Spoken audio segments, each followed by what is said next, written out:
जोहार नमस्कार, आप सभी का स्वागत है खबर झारखंड तक में। चलिए शुरुआत करते हैं आज के सबसे बड़ी खबर से। प्रदीप यादव के सवाल पर मंत्री बिरुआ ने सदन को दी जानकारी। मार्च के बाद राज्य में जातीय सर्वेक्षण कराएगी सरकार। जी हां, बता दें कि राज्य सरकार अगले वित्तीय वर्ष में जातीय सर्वेक्षण कराएगी। भू राजस्व मंत्री दीपक बिरुआ ने सोमवार को सदन में यह जानकारी दी है। सदन में अल्पसूचित के तहत कांग्रेस विधायक दल के नेता प्रदीप यादव ने सरकार से पूछा कि 17 फरवरी 2024 को कैबिनेट में सरकार ने जातीय जनगणना कराने का फैसला लिया था। सरकार बताई कि जातीय जनगणना कब होगी। मंत्री श्री बिरुआ ने कहा कि राज्य सरकार इस पर विचार कर रही है। 19 जुलाई 2024 को सरकार ने जातीय सर्वेक्षण के लिए कार्मिक विभाग को जिम्मेदारी दी थी। सरकार विचार कर रही है कि कौन सी एजेंसी से कार्य कराई जाए। वित्तीय प्रबंधन को लेकर सरकार विचार कर रही है, कैसे कराया जाए इसका प्रक्रिया चल रही है। विधायक श्री यादव का कहना था कि तेलंगाना की सरकार ने बाद में निर्णय लिया, वहां सर्वे हो गया। तेलंगाना सरकार ने रिपोर्ट भी जारी कर दी है।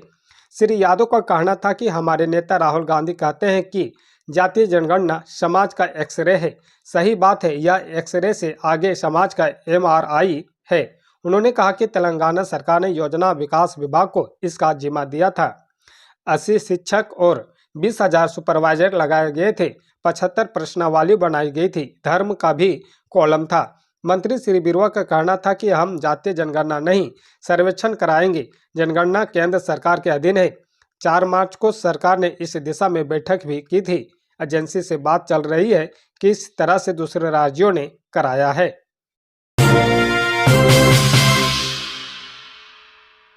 डीजीपी नियुक्ति पर सरकार व यूपीएससी को नोटिस जारी। बाबूलाल मरांडी ने नियुक्ति को दी है चुनौती। जी हां, बता दें कि डीजीपी अनुराग गुप्ता की नियुक्ति को चुनौती देने वाली याचिका पर सुनवाई करते हुए हाईकोर्ट ने राज्य सरकार, यूपीएससी, डीजीपी, केंद्रीय गृह मंत्रालय को नोटिस जारी किया है। मामले की सोमवार को सुनवाई करते हुए chief justice MS Ramchandra Rao और जस्टिस दीपक रोशन की अदालत ने सभी पक्षों को जवाब दाखिल करने का निर्देश देते हुए 16 जून को सुनवाई निर्धारित की है। डीजीपी अनुराग गुप्ता की नियुक्ति को भाजपा नेता बाबूलाल मरांडी ने चुनौती दी है। बता दें कि मरांडी की ओर से हाईकोर्ट को बताया गया है कि 25 जुलाई 2024 को अनुराग गुप्ता को प्रभारी डीजीपी बनाया गया था। यह 3 जुलाई 2018 के सुप्रीम कोर्ट के आदेश का उल्लंघन है। फिर विधानसभा चुनाव खत्म होने के बाद 28 नवंबर 2024 को तत्कालीन डीजीपी अजय कुमार सिंह को पद से हटाकर अनुराग गुप्ता को प्रभारी डीजीपी बना दिया गया है। यह भी सुप्रीम कोर्ट के आदेश का उल्लंघन है। डीजीपी की नियुक्ति यूपीएससी के अनुशंसित पैनल द्वारा की जाती है, लेकिन हेमंत सरकार ने यूपीएससी को दरकिनार कर अपनी मर्जी से उन्हें डीजीपी बना दिया, जबकि सुप्रीम कोर्ट का स्पष्ट निर्देश है कि जब तक राज्य सरकार कोई नया कानून नहीं बनाती तब तक यूपीएससी को प्रक्रिया से ही नियुक्ति होगी। मरांडी ने यह भी कहा था कि वह चुनावी कदाचार में लिप्त पाए गए थे। 2 वर्षों तक सस्पेंड भी रहे। उन पर FIR दर्ज हुई है। चुनाव आयोग ने उन्हें चुनावी कार्य से दूर रहने का भी रखा गया है। इसके बावजूद सरकार ने भ्रष्ट, दागदार और विवादास्पद पदाधिकारी को डीजीपी बना दिया। हेमंत सरकार ऐसे पदाधिकारी को महत्वपूर्ण जिम्मेवारी देकर उन्हें बचाना चाहती है। यह सही नहीं है।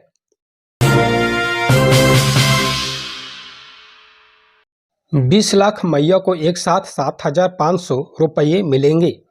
जी हां, बता दें कि झारखंड की 20 लाख महिलाओं को मैया सम्मान योजना की बकाया राशि जारी की जाएगी। इन्हें 3 महीनों की 7,500 रुपये की राशि एक साथ दी जाएगी।